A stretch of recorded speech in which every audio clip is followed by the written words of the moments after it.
Welcome back. Well, stars like Blue Rodeo are churning out anti-Harper songs, and today features another in a series of about 14 anti-conservative concerts, which are rolling out across the country. I got to point out, in the pursuit of fairness, we asked the Conservatives to help us find artists supporting their re-election.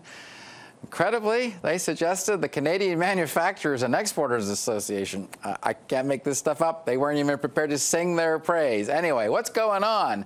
Let's bring in Dave Bidini, a founder of the Juno Award-winning indie group Rheostatics and author of numerous books. All right, Dave, what's behind these concerts? Is it anti-Harper, pro-change, a bit of both?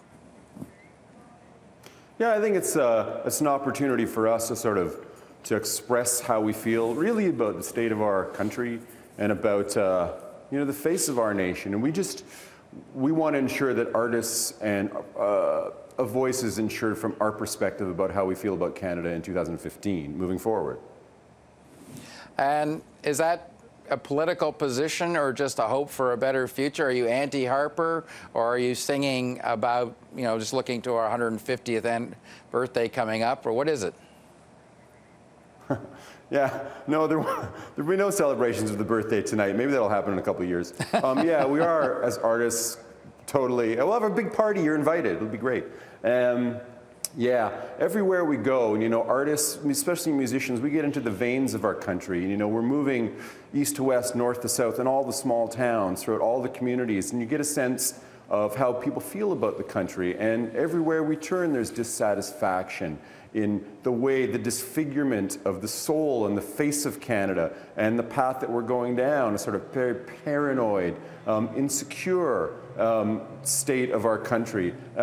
We want to make sure there are voices in our land for people who are spread right across the board, not just politicians in Ottawa, not just Stephen Harper's agenda. As we move forward, we want there to be a brighter Canada that reflects some of the things that made Canada great. A wild place, a wild, beautiful place that's progressive and strange and amazing, and that's preserved in the politics in our country. So that's one of the reasons we're here tonight, a unified front expressing that.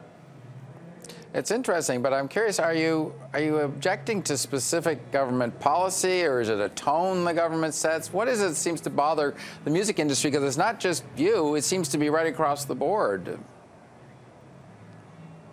Yeah, I don't really think the industry has anything to do with it. We're all working musicians who, like I said, are out on tour playing all the time. I think to a performer, to a man, to a woman who's here tonight, we're worried about the soul of Canada. And just the nature of who we are as Canadians. Listen, I could go down a huge laundry list of things that concern us as it relates to the Conservative platform, as it relates to Stephen Harper. One of the things that I think has really struck a chord in us is Stephen Harper has used music, he's used art, he's used literature, he's used hockey as a tool of propaganda. He appears in these contexts to humanize himself. I mean, to devote yourself as an artist is really to put your soul on the line. And we feel like he's using this in an opportunistic sense as a way of making him seem like you or I, but in fact that's not the case. And so I think that's one of the reasons our antipathy towards him and the Conservative government has registered, because he's sort of pretending to be who we are, and he's not who we are. Dave, what's been the audience reaction? What kind of turnouts are you getting? I mean, the concerts have started already, but there's a long list of them coming up. What's the reaction been from the public? Yeah, we sold out this concert in like 4 minutes. We could fill old Maple Leaf Gardens had the Leafs never left. Yeah, it wasn't hard to really.